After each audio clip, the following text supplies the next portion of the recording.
Kung ipapakilala mo si Kidlat sa mga viewers, sino ba si Kidlat? Si Kidlat siya yung batang matapang na kung meron siyang gusto, paglalaban niya. Pero hindi lang siya basta sugod ng sugod.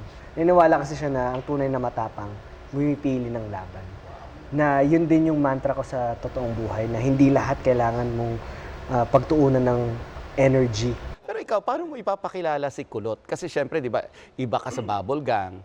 And syempre, nakilala ka ng tao doon sa Running Man Philippines. Si Kulot ay, well, galing kasi siya sa may kayang pamilya.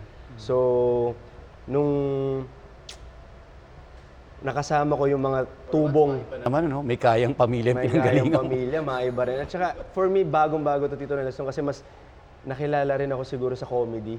So this time, ang challenge sa akin, may mga lines minsan na alam ni Miguel yan na punchline to eh. Hindi, tatry kong iseryoso.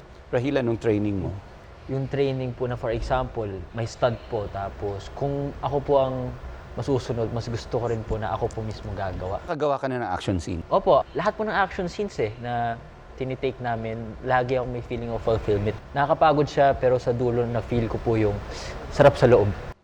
Paano mo ipapakilala si Matos sa mga kapuso viewers? Si Matos, he has everything and nothing.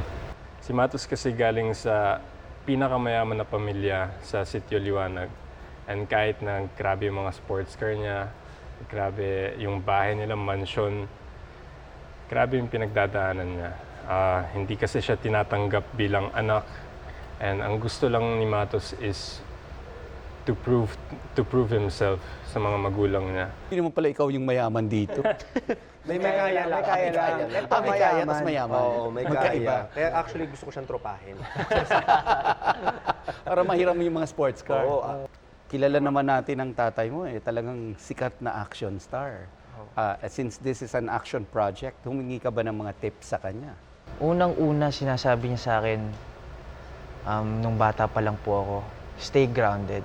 Basta, tandaan mo anak, pag nag-prepare ka sa set, parang ako, yung preparation ko, kapag nakasuot na ako ng barong, presidente na ako.